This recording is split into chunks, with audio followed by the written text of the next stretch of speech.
7 जनवरी 2024 को बैकवर्ड समाज एक बड़ा आंदोलन करने जा रहा है, एक बड़े संकल्प लेने जा रहा है, जिसमें बैकवर्ड समाज के हक अधिकारों की लड़ाई को लड़ने के लिए एक रूपरेखा तैयार की जाएगी। और ये सरकार को चेताने का प्रयास रहेगा कि जो बैकवर्ड समाज के हक अधिकारों का हनन हो रहा है उस पर कम से कम सरकार ध्यान दे और बैकवर्ड समाज के लोगों का जो अधिकार है वो उनको मिले।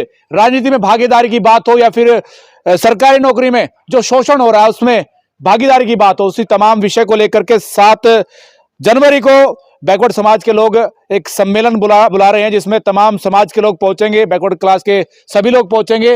हमारे साथ तमाम लोग इसमें मौजूद है। गोविंद सैनी जी हैं जो इस पूरे प्रोग्राम की रूपरेखा को तैयार कर रहे हैं। गोविंद जी बता दीजिए कैसा प्रोग्राम रहेगा। ये पिछड़ा वर्ग को जो जातियों में बटा हुआ है उसको एक करने की कोशिश है। ये पानीपत जिले से शुरुआत होती है। हमेशा हम पानीपत कहते हैं, पानीपत की चौथी लड़ाई, अनपढ़ सारे करे पढ़ाई, ये हमारी 5वीं लड़ाई है पिछड़े वर्ग को एकजुट करने की।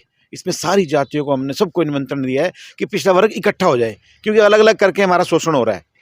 पिछड़े वर्ग को जितनी भी इसमें जातियाँ आती हैं, कश्यप, कुम्हार, सैनी, गुज्जर, लोहार, सुनार, मन्यार, जांगड़ा, पांचाल, सब हमने सबको एकजुट करेंगे और एक मांग रखेंगे ताकि हमारी, और ये जो एकजुट करने की कोशिश है ये हमें लग रहा है बहुत आगे तक पहुंच गई, क्योंकि लोगों के अपने आप फोन आ रहे हैं। बिल्कुल बता दूं आपको, बैकवर्ड समाज की लगभग 85% वोट पूरे हरियाणा के अंदर है, पर जो इनका अधिकार है, जो इनको सीटें मिलनी चाहिए, चाहे वो राजनीतिक भागीदारी की बात हो, 90 सीटों में से कितनी सीटें इनको मिलती है वो भी आकलन करना जरूरी है, क्योंकि ये समाज खाली वोट देता रहता पर इनको अधिकार नहीं मिल पाते। यही बात है ताऊ जी? हाँ, यही बात है, क्योंकि वोट हमारे राज और किसी का ये अब चलने नहीं देंगे, क्योंकि ये 85% जो जनता है ये जाग चुकी है। और ये सरकार जो कि उनके अधिकारों के साथ कुठाराघात करती है उसको उखाड़ फेंकने का काम करेगी, क्योंकि ये एक हाथों से काम करने वाला एक वर्ग है।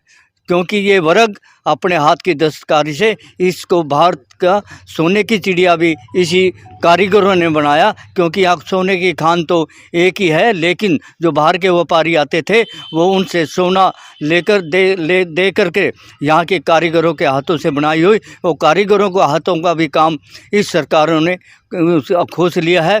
क्योंकि आज सड़क पर आ खड़े हुए हैं और आज हम ये सभी इकट्ठा हुए हैं हर वर्ग के, क्यों हम वर्ग में हैं, कोई जाति में ना बटना चाहते हैं। और सबके नौजवानों की हित की बात चाहने वाले जो ये कि हमारे रोलीवाल जी हैं, ऐसे हमारे जो प्रधान जी हैं, जो हमारे गोविंद जी हैं, और ये सभी की सभी टीस और दर्द है इस समाज के प्रति कि यहाँ का नौजवान बच्चा वो बेकार ना रहे, बेरोजगार ना रहे। क्योंकि आज शिक्षा का जो स्तर है, आज मनु विचारधारा ने एक बड़े बड़े संस्थान खोल दिए, उनमें हमारे बच्चे फीस नहीं दे सकते, क्योंकि जब तक ये सरकारें शिक्षा और शिक्षा फ्री नहीं करती, आम आदमी का शिक्षा पाना और रोजगार पाना असंभव है। इसलिए मेरी निवेदन है कि आप लोगों से भी, जो आप पत्रकारिता से और अपने चैनल के द्वारा उस आवाज़ को पहुँचाए उस गूंगी बहरी सरकार को, जो क्योंकि हम 7 तारीख को यहाँ पर इकट्ठे हो रहे हैं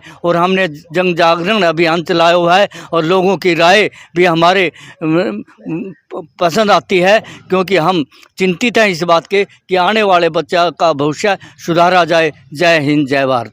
वो एक सन्नी देओल का फिल्म में डायलॉग है कि मजदूर का हाथ है कातिया, लोहे को पिला के पिघलाकर उसका आकार बदल देता है। ये तमाम लोग उस आकार को बदलना चाहते हैं, उस व्यवस्था को बदलना चाहते हैं, उस सत्ता के परिवर्तन को ये देखना चाहते हैं जिसमें ओबीसी समाज की भागीदारी हो। सर क्या कहेंगे, किस प्रकार का पूरा प्रोग्राम है और किस प्रकार लोगों का उत्साह देखने को मिला इस प्रोग्राम को लेकर? देखिए, हरियाणा प्रदेश और देश की जनता ने, पिछड़े दलित और शोषित समाज के लोगों ने ये इस बार मन बना लिया है कि इस देश के अंदर जो शोषण पर आधारित राजनीति है उसको इन 2024 के चुनावों में ये पिछड़ा दलित और शोषित समाज के लोग एक मत होकर के उखाड़ फेंकने का काम करेंगे। और इसके लिए हम वार्ड, पंचायत, गली, मोहल्ले में अनेक हजारों नुक्कड़ सभाएं करके इस पिछड़ा वर्ग के खिलाफ, खासकर जो शोषित वर्ग के खिलाफ, दलित समाज के खिलाफ जो साजिशें आज तक इस देश के राजनीतिज्ञों ने की हैं, हम उन्हें पीढ़ी दर पीढ़ी अब ये समाज झेलने के लिए तैयार नहीं है। अब इसे उखाड़ फेंकने का काम करेंगे। यही हमारा संकल्प है, यही हमारा नारा। बहुत धन्यवाद। महावीर जी, जगा पाएंगे इन लोगों को? जिस प्रकार की मुहिम आप लोगों ने छेड़ी है, जिस प्रकार का पटल आप लेकर के चले हैं, जिस प्रकार के रास्ते पे आप चले हैं, जगा पाएंगे इन लोगों को या जगाना बड़ा मुश्किल है?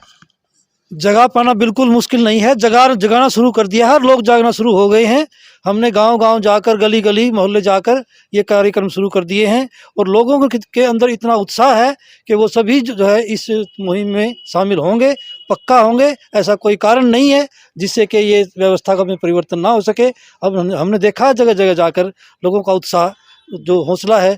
क्यों है ये उत्साह? क्योंकि लोग त्रस्त हैं, गवर्नमेंट की पॉलिसीज से त्रस्त हैं। अभी आपने देखा होगा, क्या नाम, एचसीएस की वैकेंसी निकली थी, उसमें 61 लोग भर्ती हुए। ओबीसी के कितने हुए? इसमें 4 लोग।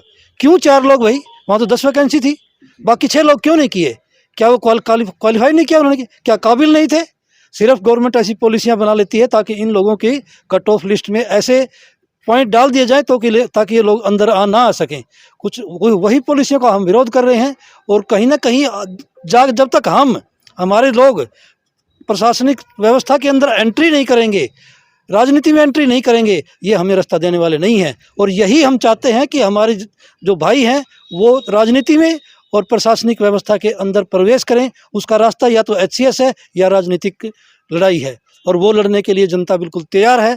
और वो दिन दूर नहीं है, आप देखेंगे कि जनता ने अपना प्रण जो है ना पूरा करके दिखा दिया है। बिल्कुल। तो और बिल्कुल बताना चाहूँगा, भले ही बीजेपी ने नायाब सिंह सैनी को हरियाणा प्रदेश का प्रदेश अध्यक्ष नियुक्त कर ओबीसी समाज की वोट बैंक बटोरने के लिए जरूर कोशिश की हो, परंतु ओबीसी समाज अब एकजुट होकर के इस बात का विरोध करेगा और ओबीसी समाज खड़ा होकर के अब इस लड़ाई को लड़ेगा। यही बात है पंचाल साहब। देखिए, पहले 2019 के चुनाव में आदरणीय नरेंद्र मोदी जी ने एक बीसी का मुखौटा लगा करके चुनाव हुए और पूरा ओबीसी का वोट बैंक लेकर के प्रधानमंत्री बने। लेकिन जो नौकरियों में और सत्ता में कोई भागीदारी नहीं है। हरियाणा के अंदर अभी एचसीएस की भर्ती हुई, उसमें ओबीसी का हक खा गए और सत्ता में कोई भागीदारी नहीं। भूले चुके एक आध एमएलए हमारा, उनको कोई मंत्रालय नहीं है।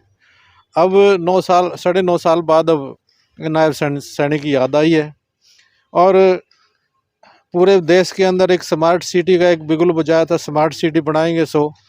अब हम 15 दिन से पानीपत के अंदर हैं।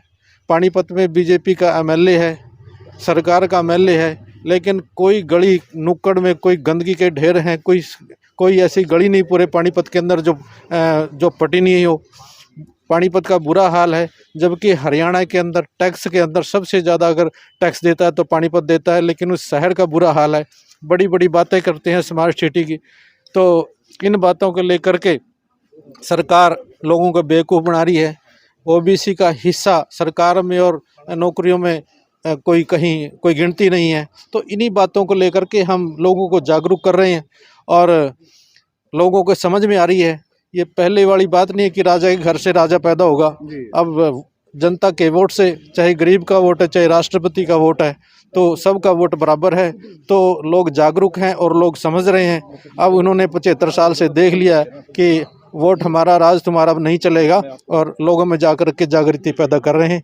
इन्हीं बातों के साथ बहुत बहुत धन्यवाद। तो बिल्कुल बता दूं आपको, 7 जनवरी दिन इतवार को जाटल रोड फौजी ढाबे के बिल्कुल सामने इस सभी वर्ग के सम्मेलन का आयोजन किया जाएगा, जिसमें बैकवर्ड क्लास के जो लोग हैं तमाम लोग पहुंचेंगे। मीटिंग का आयोजन होगा और इस मीटिंग में अगली रूपरेखा तैयार की जाएगी। आप लोगों से अपील है कि आप लोग इस वीडियो को शेयर करते रहें।